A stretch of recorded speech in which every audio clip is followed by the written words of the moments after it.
આજે વહેલી સવારે રાજ્યની અમદાવાદ, રાજકોટ, વડોદરા અને સુરત આરટીઓ કચેરીને બોમ્બથી ઉડાવી દેવાની ધમકી મળી.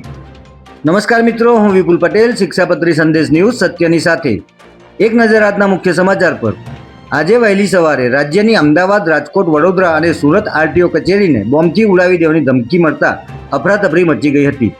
ધમકીની જાણ થતાં જ અમદાવાદ આરટીઓના સત્તાધીશોએ રાણીપ પોલીસનો સંપર્ક કર્યો હતો. જે બાદ ગણતરીની મિનિટોમાં જ પોલીસનો ઉચ્ચ કાફલો ઘટના સ્થળે પહોંચી ગયો હતો અને સંભવિત જોખમને ટાળવા માટે તાત્કાલિક ધોરણે કચેરીમાં કામ કરતા કર્મચારીઓ અને વિવિધ કામકાજ અર્થે આવેલા અરજદારોને બહાર કાઢવામાં આવ્યા હતા. તેમજ ડ્રાઇવિંગ લાયસન્સ માટે ટ્રેક પર ટેસ્ટ આપવા આવેલા અનેક ઉમેદવારોની કામગીરી પણ અધવચ્ચે અટકાવી દેવામાં આવી હતી. જે બાદ બોમ્બ અને ડોગ સ્ક્વોડ દ્વારા સઘન ચેકિંગ હાથ ધરવામાં આવ્યું હતું.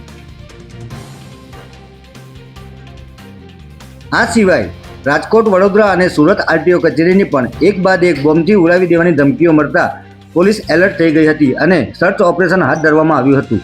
આ તમામ કચેરીઓના દરેક રૂમ, લોબી, પાર્કિંગ એરિયા અને ટ્રેક વિસ્તારની ખૂણે ખૂણે તપાસ કરવામાં આવી હતી, પરંતુ કંઈ વાંધાજનક મળી આવ્યું ન હતું.